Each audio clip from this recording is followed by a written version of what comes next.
notice is hereby given that the Bolton Zoning Board of Appeals will hold a continuation for a public hearing via remote participation on Monday, October 5th, 2020 at 6 p.m. to hear and act upon the application of the Woods at Farm Road LLC into Shennings and Farrell PC. The applicant seeks a comprehensive permit for proposed housing development entitled the Woods at Farm Road to be located in Bolton's residential zoning district at the corner of Farm and Berlin Roads, identified on Assessors Map 3C as parcel 72, approximately 2.47 acres. The proposed development consists of 4 single-family detached home ownership units. 3 of the units will be sold at market rate, and 1 of the units will be sold as affordable to those who earn 80% or less of the area median income, to be counted on the Town of Bolton's Affordable Housing Inventory in accordance with Mass General Law, Chapter 40B. And hearing items tonight primarily will be around the draft decision, and I think we have 1 additional waiver to opine on, and then we'll have any option of public comment, and then tonight is our targeted deadline to meet the requirements of Chapter 40B to hear and to at least close the public comment session of the hearing. And if we do that tonight, then we will have a 40-day period to finalize and act upon the decision. So that's the process we anticipate for tonight. So, if you want to bring up that draft decision, Erica, then we can proceed.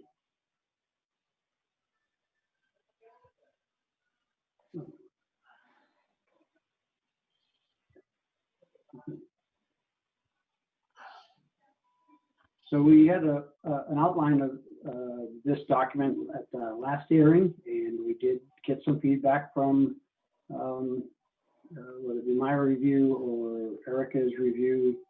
I think Joe Piznola had some comments, or maybe those were from the last time, and we did have the applicant review it. So I believe there were some changes that as we go further down into the document, we'll see the changes. And I think it identified at least 1 additional waiver we would need to review. It deals with if they're going to repair that section near the road, that they would require a waiver. So maybe we just want to walk through the document and paragraph at a time, and if people, we don't necessarily have to read it out loud, but if people have any questions or no comment, we can just say, next, and we can just walk through the document. So the initial part is this a summary of the application, so we should be fine there. Procedural history, I think this is pretty factual, so I think we could probably skip on to 5 if anyone else doesn't have any problems with 1 to 4. And then 5, we talk about the hearing being commenced and when we've had hearing dates. So obviously today's the October 5th, and we probably have a placeholder in there that we'll close public hearing tonight. As we've talked about at the last hearing, the material amount of documentation that we've been requested and the applicants provided and peer reviewers have reviewed. There are no material items that I'm aware of at this moment that are pending, so we could get to the point where we could actually, at the end of this evening, have a motion to potentially close the public hearing. So 6 talked about the members who have been participating. 7 speaks to Andy's 1 missed meeting that he subsequently confirmed that he met the requirements to read and review the video in prior minutes, so that in effect he hasn't missed the meeting. Eric is adding in 7.8, which will be a similar note for Brian Holmes, who's been an active member and made all meetings tonight, so he'll review and catch up on that. Then we talk about the applicants and their representatives who've been involved in the hearing. Then we talk about the Joe Pesnola's presence and assistance from Hancock Associates. We had our peer review, Horsley Witten.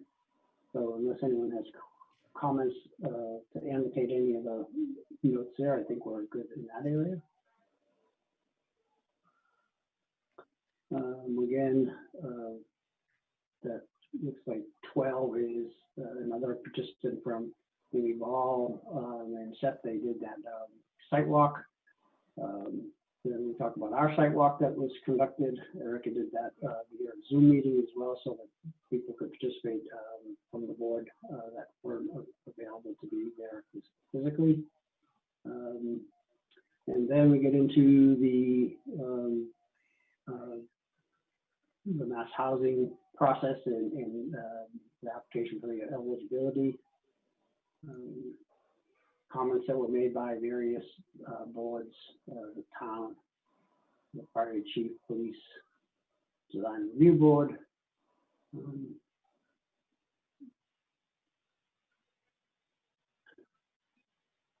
And then we get into soliciting the project to the different boards, commissions, departments. Comments were received from the parties noted there. Any other boards or anything that people think are missing from that section? If not, then it talks about the comments we've received from others and residents. You know, there's a whole host of items that were listed there. I think we've covered them all, but if there's any that people don't see there that we need to add, then we certainly can update that during the the deliberation process. And there's a comment in there that we were, throughout the process, mindful of statements made by applicant representatives and general public as a whole throughout the meeting. Then we get to governing law and finding of facts. I think if you want to bring that up a little bit, Erica.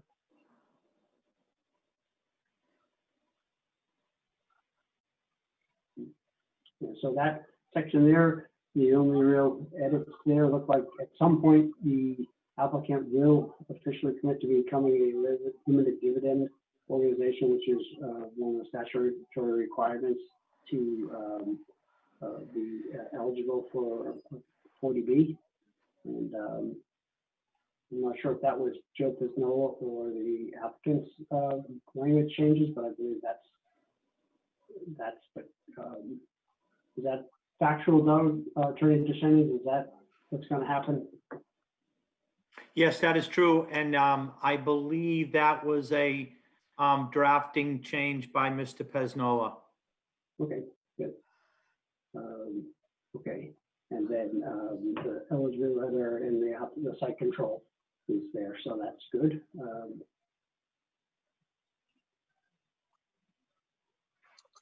Section 3 or item 3. This one for if there were anyone on the call from the butters.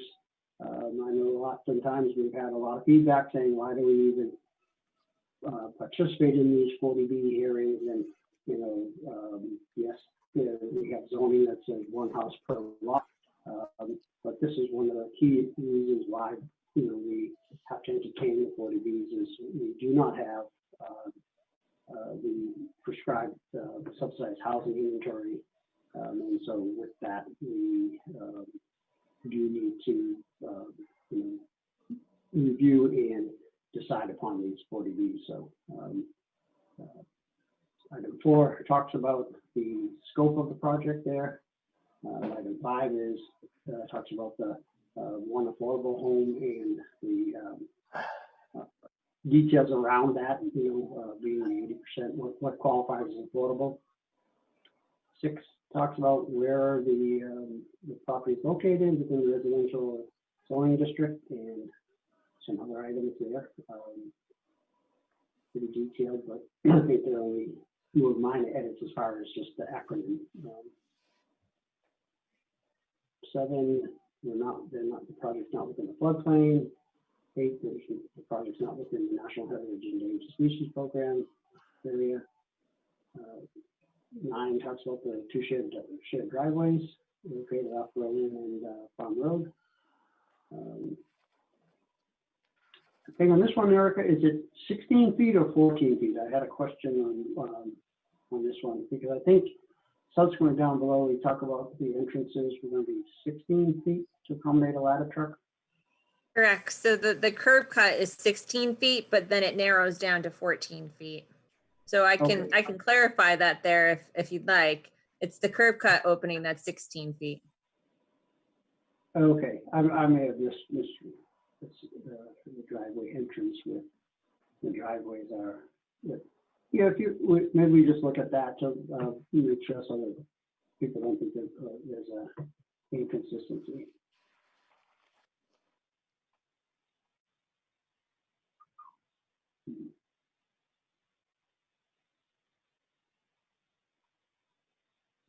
Maybe down below it just says it talks about the curb cut is 16 feet. The driver entrance. So, and then the 11 deals with the Public Works comments that they had regarding right-of-way, and applicants agreeing to replacing that sign with a stop sign. Then we get to the Bolton and Board of Health comments, and the detail about the nitrogen treatment. That will be done, but as I think was added in by the applicant, that nitrogen treatment is not a requirement under the CMR regulation. Vulcan's Conservation Commission a comment letter from April 23rd, and commentary that's been within provided by the applicant in these subsections here. If you want to just look through them in case you have any questions, but I think the edits. Gerard? Yep.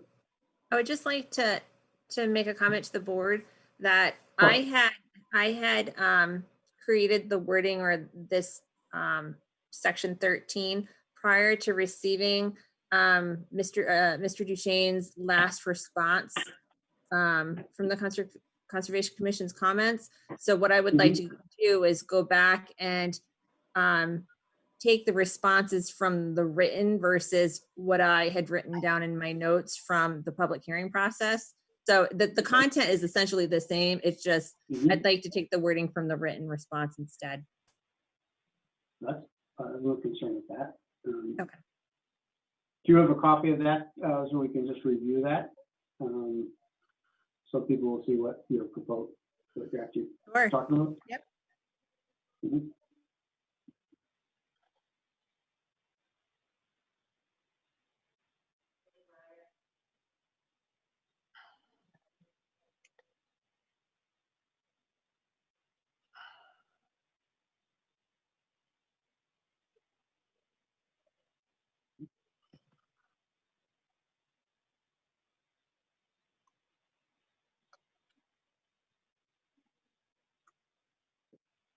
So this is what I'm referring to here. So Mr. Duchesne's response is in red. I'd prefer to pull from this.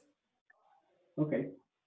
I presume Attorney Duchesne has no problem with that? Not at all, Mr. Chairman. Those are my responses, so I'm certainly comfortable with them being put in the decision. Okay, and that there's nothing additive that you need to change before she does that. Okay, perfect. Okay, so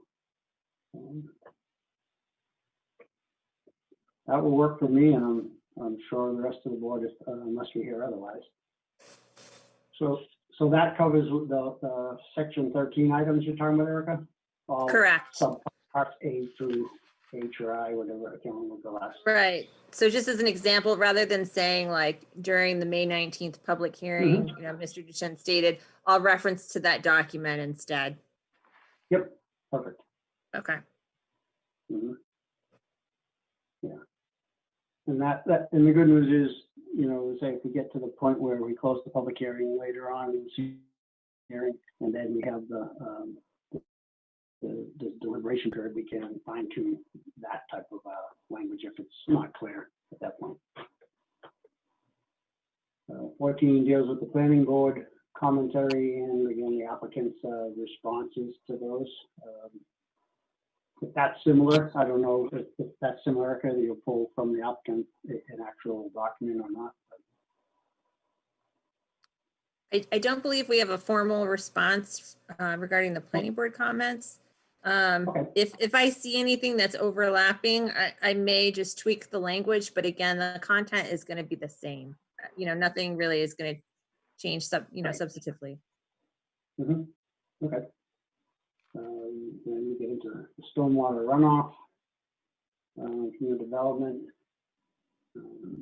We get into 16, the professional engineering folks from Wilson Whitney, their commentary.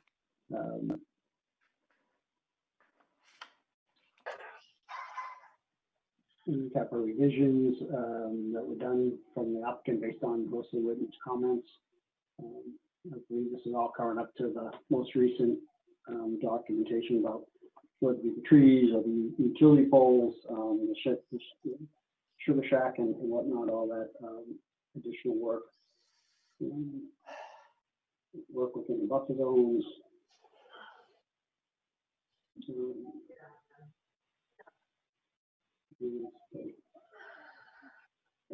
Let's see. Rain garden, yep, so all this is. So when we took out the no further comment, it's pretty much just taking their language of what they actually noted and we'll just stand on that's the last conversations or communications we had from them, correct? Yeah, I may have simplified the language a little bit just to not make our document so lengthy. But for the most part, you know, I think, again, the content is there based on what they had submitted in their responses. Right, and there'll be at some point at the back of the document, correct, there'll be a list of all the records so that we'll. That's right. Right, so it's all part of the public record, okay? And then there's the silk sack, so again, we just get through all the Wesley Whitman group documentation. There is that about the Wesley Whitman group recommending we reference the O&M plan and the requirement of a copy of the homeowner association as part of the decision. So that will be, I believe that's in the condition, correct, Erica? It is. Okay, yep. So then we get to design review board. I think pretty much it's pretty clear on what the applicant has agreed to accommodate with regard to the various design review board items. There's still the area, I think the biggest one that you may have to work on, or at least in the church document probably will deal with the stone facades. So I think as it stands in this document, I think we talk about potentially the option for two market rate homes to have them if for some flexibility, but that was still one market wouldn't have them, and so we think that would be acceptable. But again, that's something I'd like to get Andy's feedback on, and because Andy did raise a good point throughout the process that requirement to have these homes, the affordable home, be indistinguishable from the market rate home. So after consultation with Joe, I'm satisfied with this, that it's not discriminatory. okay, perfect. So then, sorry, Erica. I think we get through all the design review. That was still design review, that section there. And then we did the deliberation of the waivers at the last hearing. Mr. Descheny had left before we had that fun exercise, but I think we pleased that we got through all of the at that point in time, all the waivers and they were recommended for approval. And I think this is the one that's highlighted right here that came up during review of the decision by Attorney Deschenez. So Erica has it added into the table, so it's a waiver from the Bolton Wetlands Bylaw 233.2 to allow for the removal of the existing drainage structure in Berlin Road located within 21 feet from the edge of the wetlands. So Mr. Chairman, if I might add, Oh, sure. excuse me, I just to reiterate, you'll recall that my clients have agreed to a recommendation by Horsley Whitney that it would be a good mitigation measure if we would replace that failed drainage structure. The clients have agreed to do that. Mr. Donahue informed me today for the purpose of this waiver that the structure itself is located within the roadway, but it's 21 feet from the wetland. So that's why we use the 21 feet. But it also occurred to us that the structure itself is 21 feet away. We probably want to give ourselves some room around it to work because we'll have to dig it out. So Mr. Donahoe suggested that perhaps a 6-foot work zone around it would be more than adequate. So technically, the work could occur within 15 feet. The structure's 21 feet. If we give ourselves 6 feet to work around, so I don't know how the board wants to word it, but I think the more conservative approach would be to say to allow work within 15 feet. Plus, all that work will be in the roadway. There'll be hay bales on the side of the pavement. So there's very, very little chance of any kind of impact to the wetlands. But I wouldn't want to get a waiver for 21 feet and then find out that technically we were closer than that. So I wanted to make that clear. No, that's a good, I mean, it just prevents an issue down the road where someone challenges you that you're in violation with the decision, so. Correct, sir. Thank you. No problem. So does that language that Erica just edited, is that sufficient? Yes. Yes,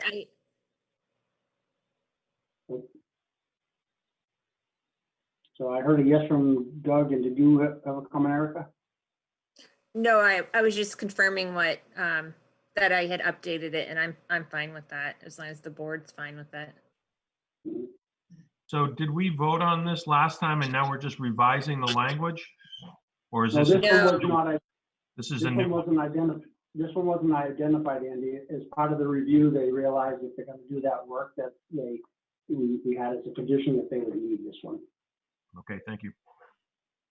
So we would need a motion to approve that and then, or a motion to deny, but it seems it would be consistent with all the other decisions that have been made as of last meeting, so, A motion to approve. okay. Do a second on that? I second that. Well, thank you, Brad. You roll call that one, please, Eric? All in favor by roll call? Chairman Gerard Ahern, Yes, Andy Kischitz, Yes. Bradley Reed, Yes. and Kay Stoner. Yes. okay. So, if we want to put through those, so the rest of those were approved at the last, then we got into the Board of Health and then into the zoning bylaw. Again, when we had our discussions last time, just for the benefit of Attorney Deschenez who had to step out at one point, we did line up various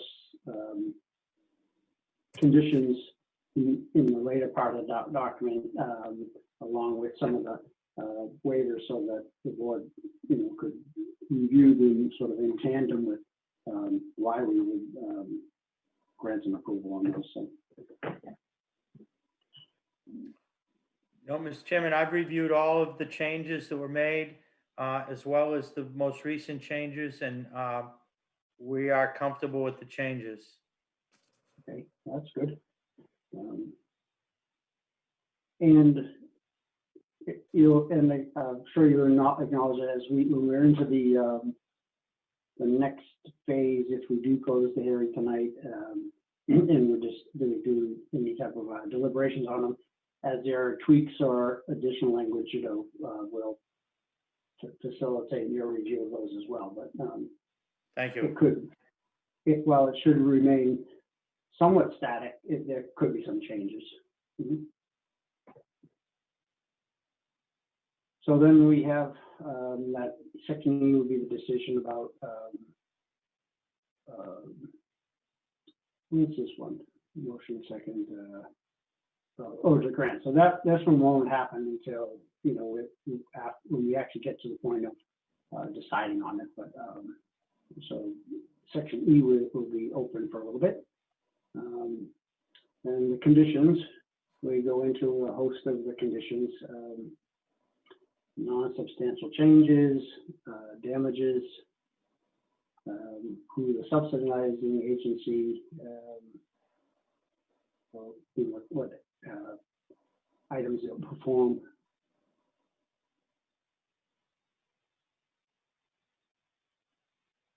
I'm gonna flip that up a little bit, Erica. If everyone said. Getting regulatory and monitoring agreements and be right of the board in town is the fourth. MCO services or some other such services similar to them will be the lottery agency. Condominium documents for our first occupancy, certificate of occupancy, we'll need the copies of the O&Ms and the maintenance schedules, maintenance plans for the nitrogen rejection treatment, the subsurface, wetlands review, demarcation of the property, removal of existing structures. All these reference if there's a particular section of the actual application, the structures that refers to the section C7, July 20th. If any of those dates are wrong, we'll have to be sure we get the most recent dates of all these documents for the final decision. Yeah, Gerard, I'd just like to make the comment that the O&M plan had a year date of 2019, so I'm just hoping that Ducharme-Dillis can update that quickly and send it back. It's really just an editorial thing, but it didn't have the right year on it. Okay.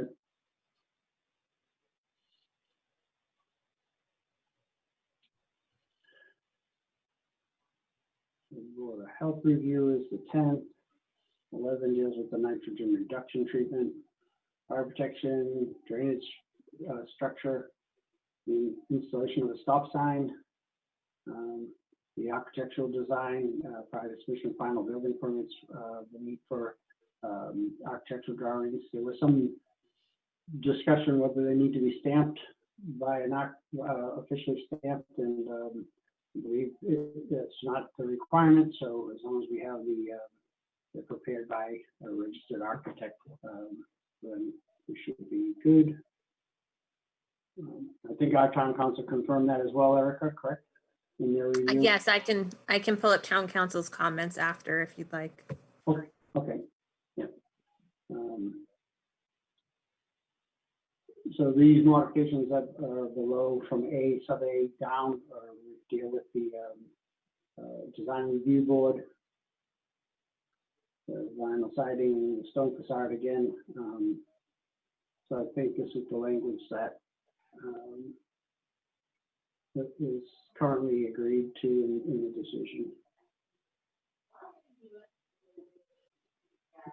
Construction plans, the affordable unit, invasive species. Again, these are all items like with regard to invasive species, there's applicant provided, part of the plan for that, some trees, landscaping. And there were some comments about construction from the butters, about the timing and who monitors that and whatnot. So there's a section there dealing with construction in accordance with the site plans and all applicable laws. Building inspector, will really be our eyes and ears at some point as the construction goes on to if something's being done out of compliance with normal construction expectations.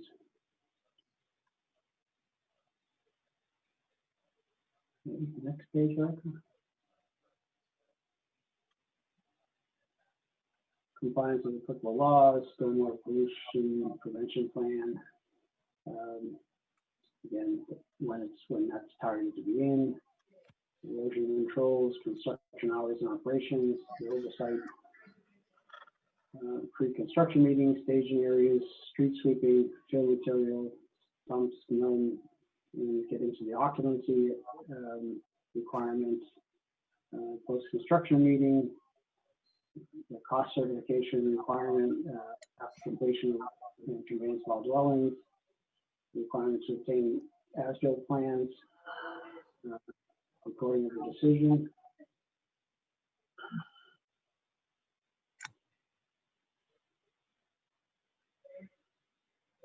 Gerard, Yep.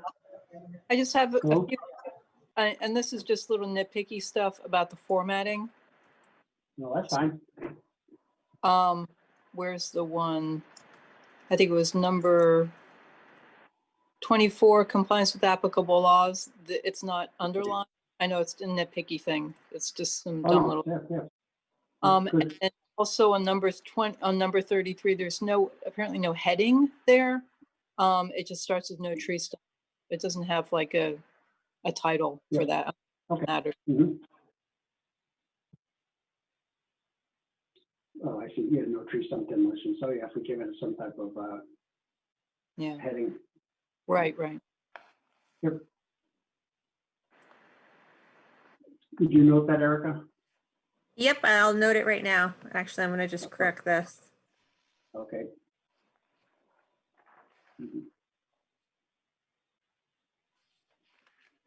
And then 32. Yep.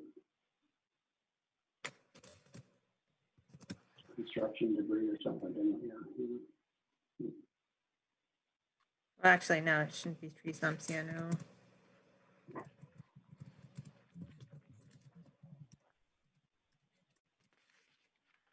Okay.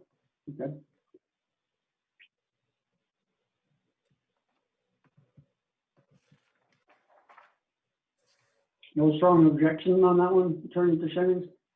Which one? No, just these, the construction debris, adding a title.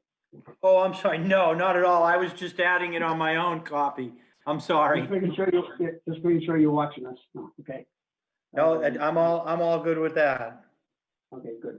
All right, so then occupancy, post-construction, cost certification, as-built. Flip that a little bit, Erica.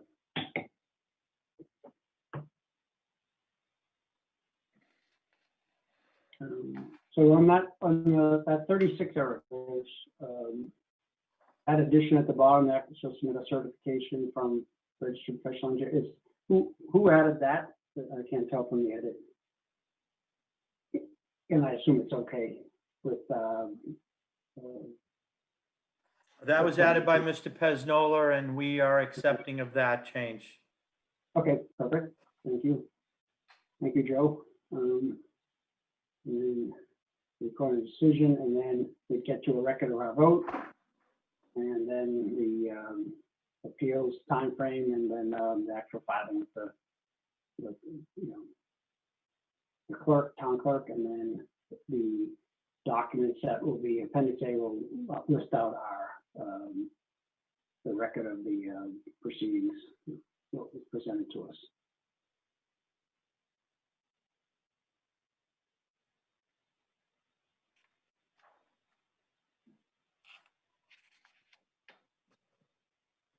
Mhm. So, is that, can you scroll down, Erica, to the very bottom? See if there's anything. After page 23, so 24, right, so we'll have the meeting dates in there for public hearing, the 5th. Erica, will there be a list, like a list of attachments that'll be accompanying the document? Well, this will be, this Appendix A will be the list of all public So will that records. include things like when we deal with the letters that we receive from, do we Correct. put those in? Yeah, okay. Yep, so that'll all everything, be- everything I received as part of the public hearing process will be listed in Appendix A. Okay, perfect. Right. So that is the sort of the substance of this draft decision at this point. Are any of the board members expecting any additional documentation? I believe in the last hearing, we had Joe Prisnola, sort of also kick the tires on this topic, and he believes that we've received all the substance and information that we've requested to get to this point. So just want a confirmation that we're not waiting on any other documentation.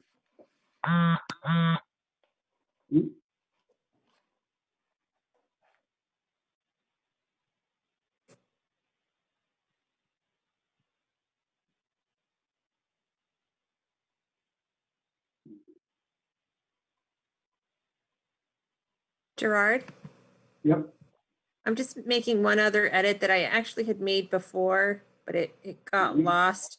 It had to do with Andy Kishitz meeting a portion of a previous hearing date. And Okay. I wanted to update that now before I forget. Okay. So,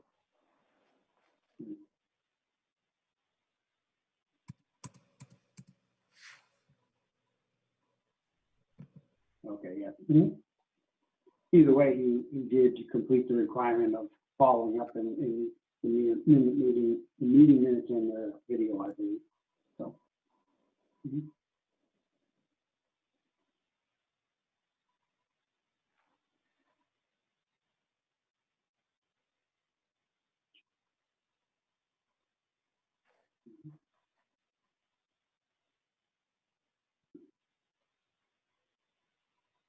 Is there any particular section you'd like me to go back to, Gerard, or?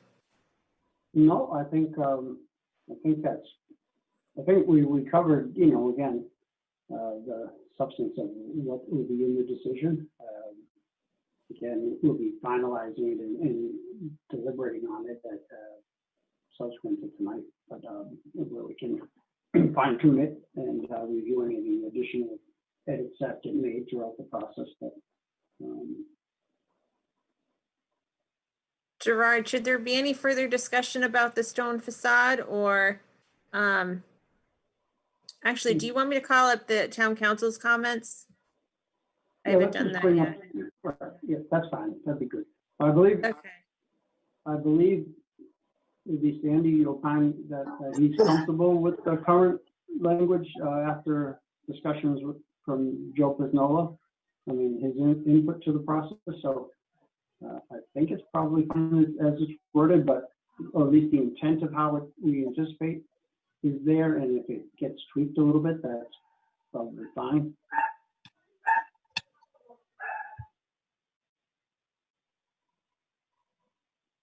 So just to cover our basis, to be sure that we weren't missing anything procedurally that should be in a 40B document decision. We did ask our town council to review it, and there's a note here.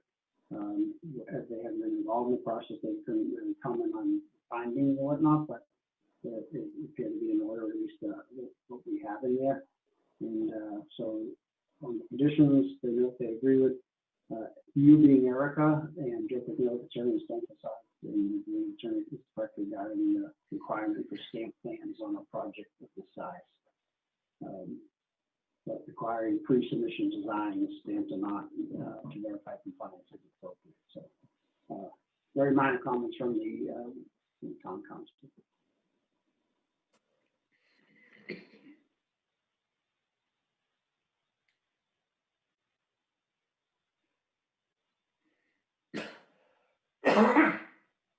So does anyone have any comments with regards to stone facade based on Erica's question about, do we need to talk about that at any length now, or are we good to just move on at this point?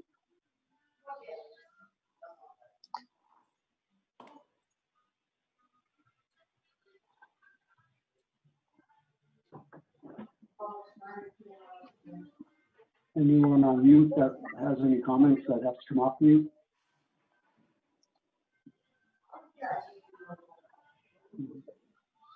Guess not. Erica, is there any people from the abutters or public that have a question about the process where we are? I don't see any abutters on the call tonight, and I do not see any raised hands or comments over chat feature. Okay. Question for Joe Bisnola. Joe, are you comfortable where we are as far as the status of the draft decision, the outline, and anything that's changed from last meeting to now?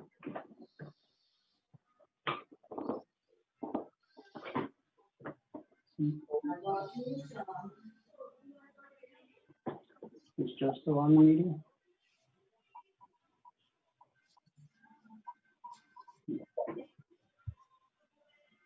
Yes. Yes, okay.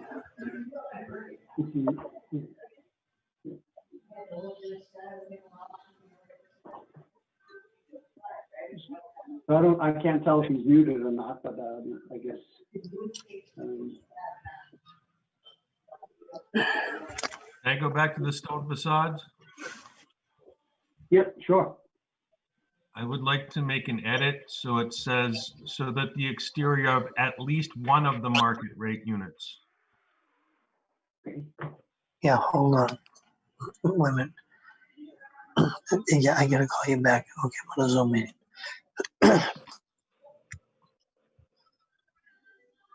May I comment? First of all, Erica, you're making that change, and then I don't know who is asking for a comment. This is Bob Pace. I can see you, but there's something wrong with my computer. Okay, my face is not up.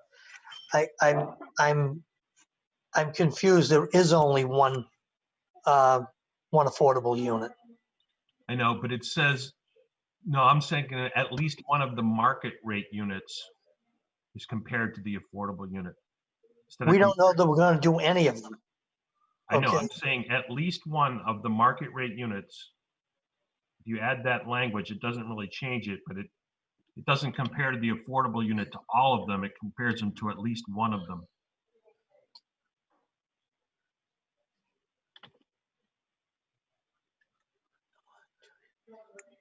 The intention that we'd like to have is, we don't know that we're going to do any. We are not going to do more than two. I understand that. I'm not changing the number. I'm just changing the wording so that it says, so that the exterior of at least one of the market rate units and the affordable unit will be indistinguishable. Oh, I totally agree with you, Andy. Okay, I misunderstood. That's it. Thank you. Okay. All right. Thank you. Also, stone facades doesn't have a number on it. Oh, yeah, because 16 moved into 16. Yeah, right. So, Yeah, when I actually approve all these edits, I'll make sure that all of the formatting is, the formatting is good okay. and the numbering. Okay.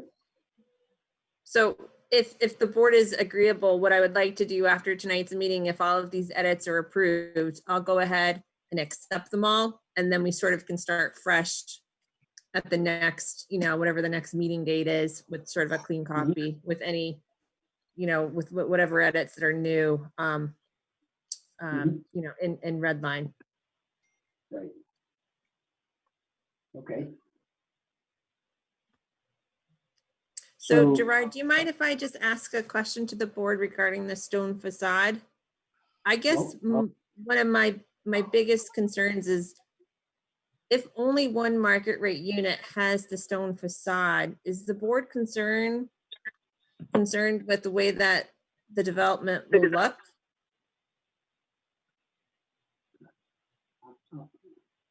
I'm not. I mean, Okay. I was driving around Bolton. We do have homes that do have a stone facade. There's one on Green Road at the corner of Green and Harvard. It's a fairly new home that's next to homes that don't have it. So it's not that in my mind it's so out. It's going to be so out of place, but I do get your point about symmetry. You know. I personally am not worried if there's only one of them because all four of the units are going to look somewhat different anyway because they're going to be painted different colors. So it's not that we're matching them exactly anyway. I don't see it as an extra value added anyway. I mean, to me, it's just another, way of looking at the house, but I don't see it as adding tremendous value one way or the other. So I guess I have no problem with, if they stone, they're stone. If they're not, just. Yeah. I mean, the key is that the affordable home is indistinguishable in an exterior way to the market rate. So I think the lease, the cover, the conditional lease address the issue by the statute, and if the flexibility is there for the developer and it helps sell the project, then I guess that's good. The units won't be idle, and we gain our affordable unit.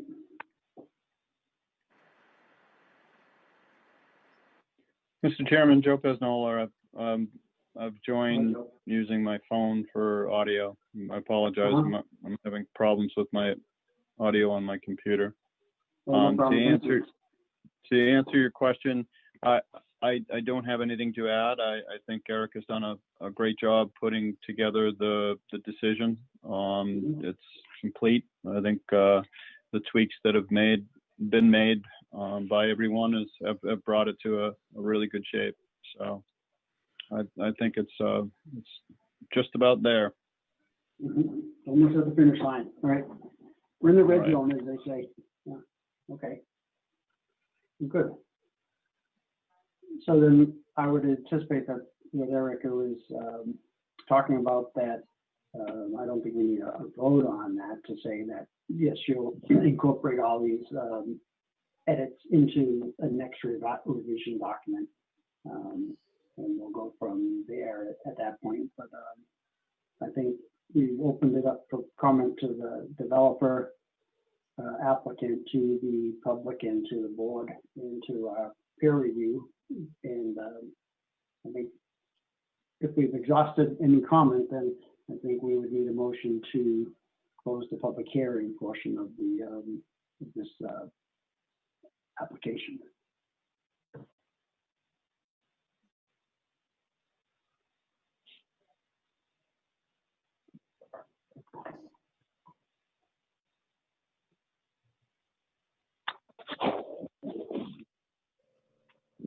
If there's no further comment, I would make a recommendation we close the hearing. To close the public portion, public portion of the hearing, correct? Correct, yeah. Brad? So I move that we close the public portion of the hearing if there's no further comments. You don't see any comments, correct, Erica?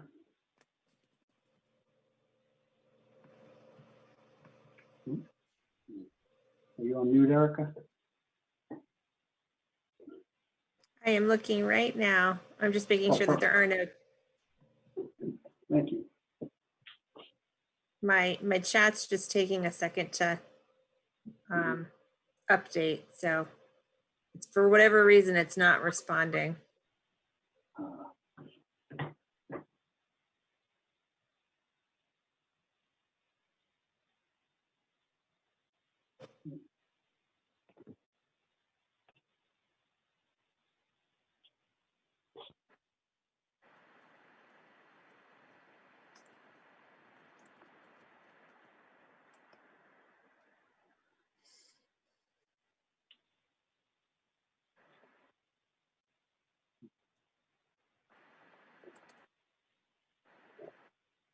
Gerard, can you still hear me? Yep, I can hear you now. Okay. For whatever reason, my Zoom is acting up. I don't know whether or not there are any comments in the chat. However, there are no raised hands, and I don't see anyone from the public on this call. So I think we're pretty I safe. don't see any, I don't see any comments in the public chat either. Okay. Yeah, okay. Yeah, all right, and I don't see any in chat either, so, okay. All right, so we have a motion to close the public hearing portion of the hearing made by Brad Reed.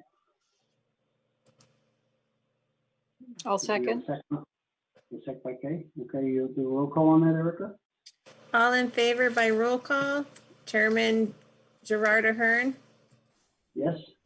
Andy Kishitz, Yes, Bradley Reed, Yes, and Kay Stoner. Yes. Okay, perfect. So the public hearing portion is now closed. So I guess the only thing we have to just do is schedule a hearing for when we can deliberate on the next draft of the decision. And I believe we have, is it 40 days to do the decision, Joe? So that would be what, October, by the middle of October? Yes, Mr. Chairman, 40 days from tonight. 40 days from tonight. So I think that puts it like October 16th, maybe? November 16th. Oh, November 16th, right, yeah, November, talking about it, yeah, we're already in October, right, so November 16th, so. Perfect, get that done before the holidays.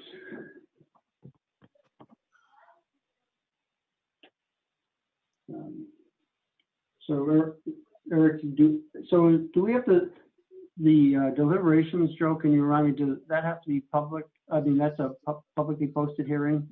We just won't take, we can deliberate as a board, but we don't take public comment. That's correct. It just needs to be a meeting open to the public, but no public comment taken. Correct, okay. So, Eric, when do you think you'd have the next, like a new clean version that we could then probably within a couple weeks, depending on people's calendar, we can have a meeting to review and discuss and see if, leave ourselves open for another potential follow-up meeting, but maybe we can do it all in one. Yeah, I think it can be done all in one. At this point, really, all that I need to update is the responses to the Conservation Commission comments, and then I need to update the Appendix A. So it really shouldn't take too long. I would expect that I could have it probably updated by next week. So today's the 5th. Does anyone have any, from the board, any preference of time on their calendar that they're out of pocket at any point? There's a proposed date.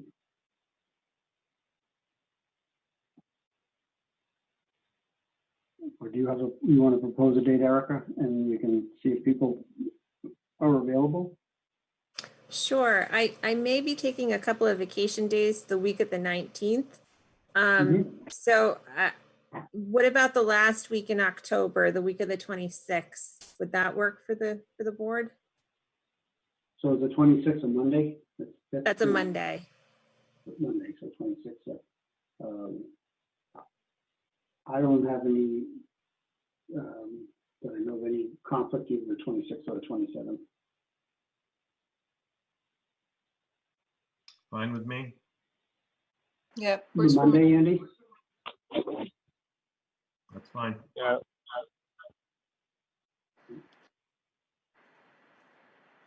So it looks like the 26th works for people. Yeah, it works for me. Okay. So I'll 6 p.m.? I'll just need to check with Brian Holmes, because I assume Mhm. that we'll want the entire board present if the board chooses to take a vote. Mhm. So do we have to continue this? Do we need a Nope, date for there's some- no continuation. I think we can agree on that date, and then if we need to change it, I only need to Okay. post the agenda 48 hours prior. So I'll make sure to update everyone if that, for whatever reason, if that date doesn't work. Okay, so tentatively right now, we're looking to have a deliberation session on November 26th, Monday at 6 p.m.